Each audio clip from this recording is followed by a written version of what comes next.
Welcome to the Florida State Podcast of Entrepreneurship and Innovation, where we showcase student entrepreneurs to learn about the startups they are working on, check in with alumni to hear about the companies they are building, and learn from seasoned entrepreneurs who have built amazing companies. Hosted by McNees, a serial entrepreneur who has started for-profits, nonprofits, social impact companies, and is currently entrepreneur in residence at the Moran School of Entrepreneurship. Welcome. Today we have the opportunity to sit down with Roderick, Meyer, and Jacob Gottlieb, the winners of a gold medal winners of iGEM competition. iGEM is the International Genetically Engineered Machine Competition, which gives students the opportunity to push the boundaries of synthetic biology by tracking everyday issues facing the world. Welcome, guys. Thank you. Thank you for having us. So your would you consider it company or innovation is FLOEMA? A team. Team, okay. Team, and you guys are out of which college? All the colleges. All the colleges. Yep. So multidisciplinary. Okay, team. it's multidisciplinary. Mm-hmm. Very, very cool. So what is the meaning of FLOEMA? FLOEMA is the Spanish word for phloem. So our project was based on citrus greening, which affects the phloem, the vascular system of the tree. And so we just incorporated phloem in a cool way. That is very cool. And you guys have very, very cool shirts, which I'm the recipient of one now, too. I will wear it proudly, and a very cool logo. Actually, who designed the logo? I did. Oh, well, it's on point. Thank you. I saw Jamal wearing one the other day, and I'm like, hey, why don't I have one? He's like, because you didn't ask. So I asked and got one. So that is super, super cool. So you mentioned citrus greening for our audience and me. Would you please explain what that is and why is it a problem? Sure. So it's a bacterial disease. It's affecting citrus. 80% of Florida citrus are affected. Production has gone down to less than 1/3 of what it was 20 years ago. So our trees are dying, and we're Florida, so we look to oranges as a symbol of our state, and so we decided to look at that as our problem and see what we could do to help. Okay, so why did this start happening? This citrus greening? Sure. So it originated in Asia. It's spread by a tiny little bug called the Asian citrus psyllid, picks up the bacteria on an infected tree, and then carries it to an uninfected tree. It came here to the state around 2005 through an Asian tree nursery, I think, and then it spread, and it's a big deal in Florida. And you may not know this, but what's the economic impact that this has had? I think a $2.9 billion loss in Florida. Is that annually or just overall? Overall, $2.9 billion. So, do we know the job loss? What's around? 3,400 jobs have been lost. 3,400 jobs have gone away because of this. Groves shutting down because they don't have fruit anymore. So switching to different crops. They turn into smaller scale tourist attractions as well. Import citrus from out of the state, which it's taking economy. Yeah. So when you say citrus greening, to me it sounds like it just doesn't ripen. Is that actually what it's doing? Pretty much. Right. Yeah. So it blocks, like I mentioned, the vascular system of the tree. So nutrients can't get to the leaves and fruit. The tree becomes really sick. The leaves die off. The fruit becomes underdeveloped, drops prematurely, turns green. It's not very appetizing. So the tree just ends up dying essentially. Okay. So your team has come together and they have created a solution to this, perhaps, or you have created a solution. So the tricky thing about citrus greening is that the bacteria that causes it, we can't cultivate it in lab, so it's really hard to study. So we looked to a cousin of the bacteria, and we ran some trials on that, and we were able to inhibit the growth, and so we do hope that if we were to test it on CLAS, which is the bacteria affecting the trees, we hope that it would kill it. Okay. So what's the process in doing that validation? Well, in entrepreneurship, what we would call validation of the idea? Well, I would assume that would actually be injecting the tree with our antimicrobial peptide cocktail. But there are some legal implications with injecting drugs into trees, especially for food production.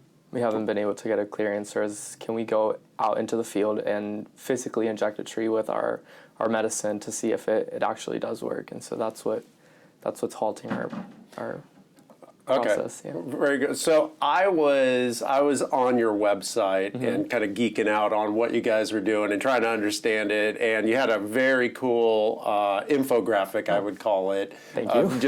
Did you create that too? Yeah, it's very nice. It was very helpful for me to kind of understand it. And I wish I could show it to everybody. Well, perhaps I can if you're watching on YouTube. We'll show it at this point. Do you want to walk us through, or can you walk us through that infographic and just kind of like that process and how you deliver, or how you conceive delivering the what do you call it? It's a Antimicrobial peptide cocktail. Yeah, that. Yes. So the premise of iGEM is that we're challenged at looking at problem, a need, or a curiosity in our distinctive community. So it's an international competition, and they challenge us to look at something on the local scale of what is affecting you, how can you fix it with synthetic biology. And so obviously we turn to citrus greening. It's affecting 80% of trees in Florida. What can we do to that? Growers are treating their trees with antibiotics, injecting them, not working, parasitoid wasps, which actually kill the psyllid. There's many methods. They're not working. So how can we help them synthetically through biology? And so we looked at AMPs, which are antimicrobial peptides. They're produced naturally in many biological systems. They work similarly to small molecule antibiotics, but they have a greater diversity in the way they attack bacteria. They are produced, like I said, in many biological systems as part of their innate immune system. So they attack pathogens they're not specialized, if that makes sense. So if you get a bacteria, your body makes an antimicrobial peptide, an AMP, and then it kills the bacteria. So we looked at several AMPs. So the bacteria that's affecting citrus greening is gram-negative. It doesn't matter. So we looked at AMPs that target gram-negative bacteria, similar to that, and then we hope that we can make a cocktail. So combine several of those and then see if it would kill the bacteria. Okay. And so we did that. We made our cocktails, and then we tested it against L. crescens, which is, like I mentioned, the cousin of sea lass, and it was able to kill it. Okay, so we have our cocktail. What do we do now? How can we get it into the growers? And so we made a prototype catheter system. So one of the problems that the growers are having is that when they eject their trees, they're using a syringe and needle, which they break, they can't, they're very expensive, they're one-time use, and they can't easily find the vascular system of the tree. So how can we improve on that? And so our modeling team made a catheter system which they inject into the trees, leave it there, and then every time the grower needs to come dose the trees, they just find the catheter, inject through there. And then we also made the therapy management subsystem, which assists the growers with when and how much therapy to use based on like the seasonal times of year, and then expected costs of our AMPs. So that is super interesting, and so in entrepreneurship at Moran College, we talk about value propositions, and the value proposition is essentially like why this solution to a problem essentially is better, cheaper, faster than other solutions. And you talked a little bit about some of the other solutions out there.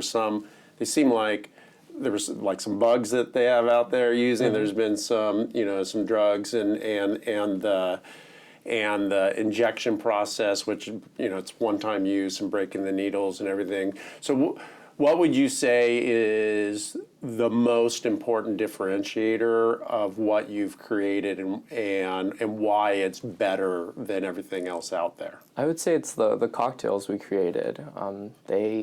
They inhibit the growth of the bacteria, so they work better than the antibiotics that are being used, which target a single part of the bacteria, whereas ours they have a greater diversity in attacking the bacteria, so they work better.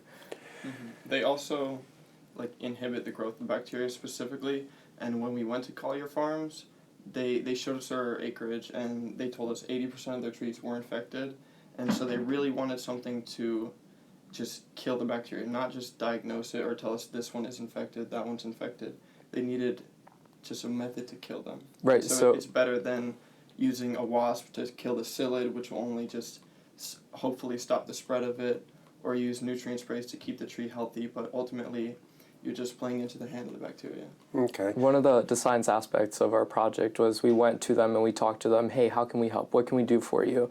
And we initially thought about making a biosensor that would let them know that a tree has become infected. And they told us no, because 80% of their trees are infected and they treat all of them as if they were. So there's no use in telling them, hey, a tree has become infected. It's already sick, so. Wow, so that's actually really interesting in entrepreneurship, going out, and we would essentially talk about it like going and talking to your customer and telling them like, hey, this is the idea that we have, and getting customer feedback, and that's really interesting. You guys went out and you told me you're biologists and not entrepreneurs, but it sounds like you got some entrepreneurship in you too, going out. Pitching the idea essentially, getting customer feedback, and then pivoting and saying, okay, if an early detection system isn't what they need, what do they need? They need a cure, not necessarily an early detection.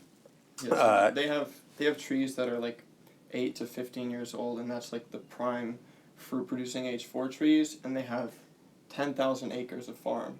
So we couldn't really make a genetically modified tree that was resistant to it, because then they'd have to wipe down all their current trees, which is maybe even $1 trillion of loss. Right. And so we just needed a way to inhibit the bacteria. And like he said, they can't wipe out their 10,000 acres, because we came back to them and we said, how about we make a plant that is genetically modified to be resistant to the bacteria?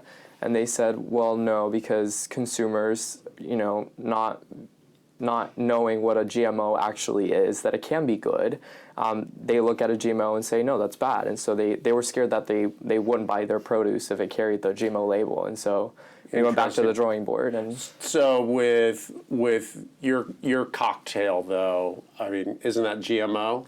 No, no, it's not. A GMO would be going into the tree and changing the genome of the tree itself. So the tree itself is producing those AMPs to be resistant to the bacteria. Okay. What we're doing is expressing them outside of the tree in a cell-free system, and then injecting them into the tree, so they go in and fight the bacteria on their own. Aside from affecting the actual tree.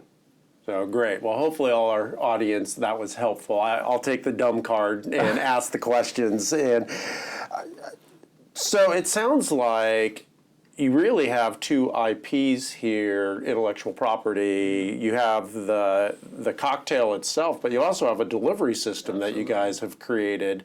And I assume that you're working with the Office of Commercialization and got your IPs setting up?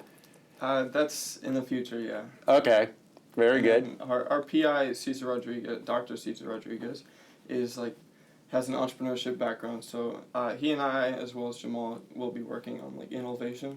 Okay. And hopefully we could do something in that space. Okay, very, very cool. Yeah, because it sounds like you guys are on to something. You want to protect that, and you want to do all this work and have somebody else come in and swoop in and take it from you. So, so you mentioned Dr. Cesar Rodriguez, one of the most brilliant people I've ever met, and besides you two, of course, too. Like I feel like I'm boxing above my weight class here intellectually with you two. But so what's it been like working with Cesar?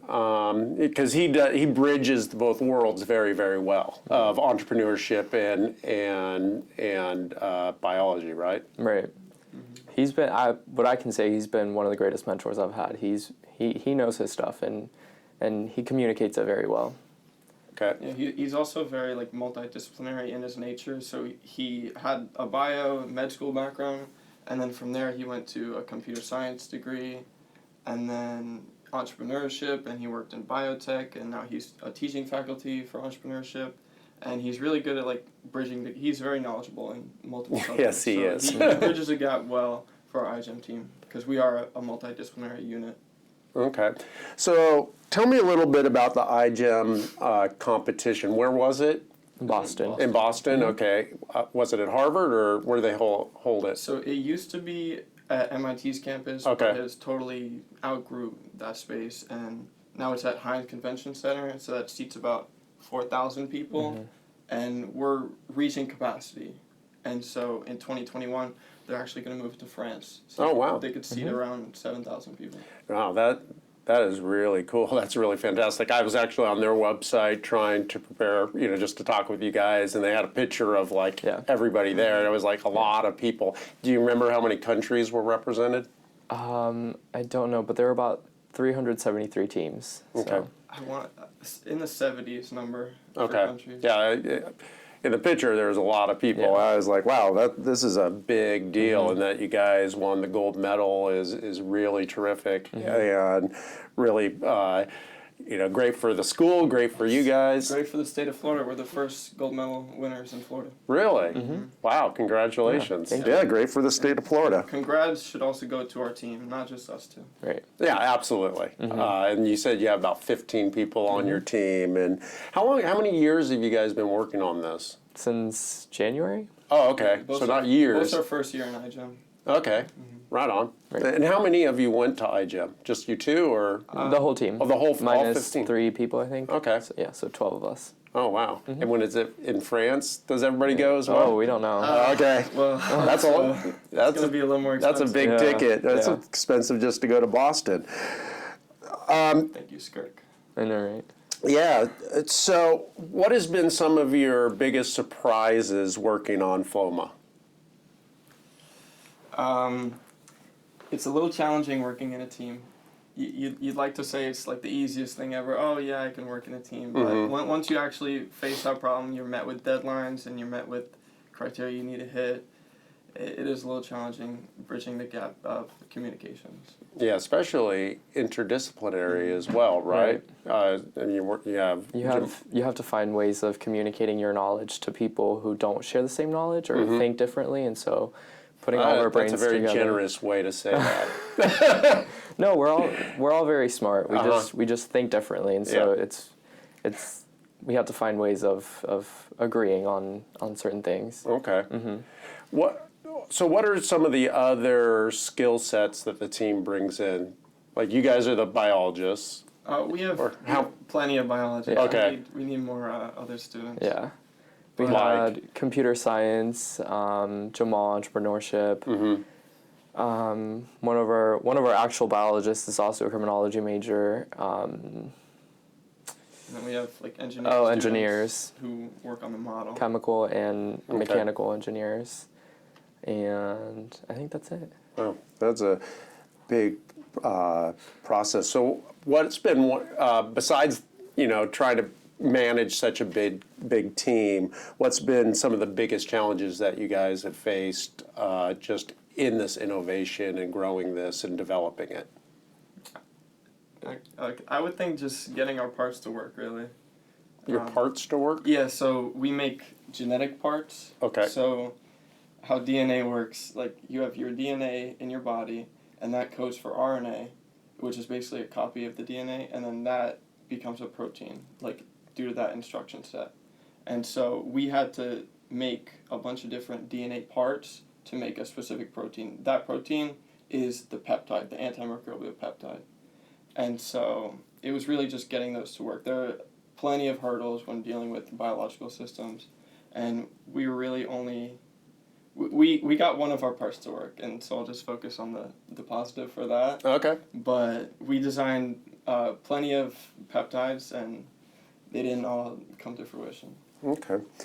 So this is the entrepreneur in me coming out, and you have one problem of you haven't been able to deliver this to an actual infected tree. And again, I'm just a simple guy. Why can't you pot one of these smaller trees that are infected, bring it into the lab, and do what you want with it? It's more of the legality of it. It's not that we physically. No, I know you could physically do it. Right. So that's illegal. Yeah. And why? I couldn't tell you. You could tell me. I really don't know. I think it would have to do with the fact that these trees are going into fruit production. And so if we went to the farm, who obviously serve customers to eat their fruit, and there's like some sort of like problem with our peptide, maybe just making people sick. Well, that's why I'm like, take it out of its habitat or whatever, isolate it, and do what you. I think we can do that. There is a little flaw in our own system. So like the peptides we use are small molecules, and they've been known to degrade very quickly in like the natural environment. So when we ran our test, it was really just plop into like a petri or a Petri dish, well plate, and they can't really degrade much. There's no outside like molecules to act on it, but in a tree it probably will get degraded quickly. All right. So a solution to that would be to tie these antimicrobial peptides to another protein, to like fuse them together, and hopefully we could take like the long-lastingness of the other protein and the mechanism of killing bacteria with the peptide, and hopefully they'll still kill the bacteria and stay in the tree longer. Okay. What's your biggest concern about this innovation? That it doesn't work in the trees. Exactly. That doesn't work in the tree? Okay. That doesn't Or deliver? it causes, maybe it kills the bacteria, but then it also kills harmful bacteria that inhabit the tree, and then... Helpful bacteria that inhabit the tree. Yeah. Is what you meant to say. What did I say? Harmful. No, I said, I meant helpful, whatever. Okay. Maybe I'm a little nervous. I didn't enunciate. It's all right. So, as far as if you could change one thing along the way in working on this, what would it be? I would have wanted to start earlier. Okay. Because we ran our experiments up to the very, very end, and Stressed a lot. it was really stressful, right? Okay. So if we could have started earlier, that would have been really nice. Start earlier. Yeah. I'll make sure to tell Cesar that later today. Yeah, absolutely. I meet with him after this. So we've already talked about a couple of pivots that you guys did. What do you anticipate another pivot, or do you think you're actually really on something and you got it? What do you mean by pivot? Pivot, coming to the logical end of an idea and then needing to change directions. Well, with our test that we ran, test, and that showed statistical proof that we were inhibiting the bacteria. And this bacteria is very similar to the actual greening bacteria. Right. And so with that, there is some proof into it. I think the only pivot would be attaching that other protein, which is what I said earlier. Okay. So, what's next for you guys? I would imagine trying to get it in a tree and things like that. But let's say that it works and it does what you think it's going to do. What's the next steps? Are you guys thinking commercialization of it? I mean, it's a massive problem. It's a massive, it's a $2.9 billion problem, right? So obviously, if you figure out the solution, your team will be very wealthy and famous. I would imagine you wouldn't mind being wealthy and famous, right? I would not mind. All right. So how are you guys envisioning getting there? Over the next few years? It would be through the help of Jamal and Cesar, who really have that entrepreneurship background. Okay. And then hopefully we can guide them, talking to the farmers, explaining the biological processes of our mechanism, of our peptides, and go from there. Follow their lead. Cool. How about you? What do you think? Same thing? Yep. All right. And is this something that, are you seniors or you're both? He's a senior, I'm a junior. Okay. Are you both like all in on this and want to take it as far as it can go? Or you're like, it's a school project and I'm out? No, if there's a future in it, then for sure. Okay. I want to take this all the way. You want to take it all the way? I wouldn't mind money and fame, though. You would? Well, if you get too much money, you don't get the poor school teacher and help me out. So, well, thank you, Roderick and Jacob, for coming in. You guys are obviously brilliant and working on some really cool stuff. I appreciate the T-shirt. I will wear it with pride. Hopefully, nobody asks me any questions. and just send them to this interview if they do. Yeah, that's right. And it's like, yeah, go check out the interview. So I appreciate it. The best of luck to you guys and your team, and look forward to healthy oranges in the future. And I'll say, I know those guys. So thank you. Thank you. Thank you for joining the Florida State Podcast of Entrepreneurship and Innovation. If you would like to be notified of new episodes, please subscribe via your favorite player. Also, if you like the podcast, please take the time to share it on social media, give it a 5-star rating, and review it on iTunes, Stitcher, Spotify, YouTube, or wherever else you enjoy your podcasts. This will help us get the word out to other entrepreneurs that the FSU Entrepreneurship Podcast has been launched.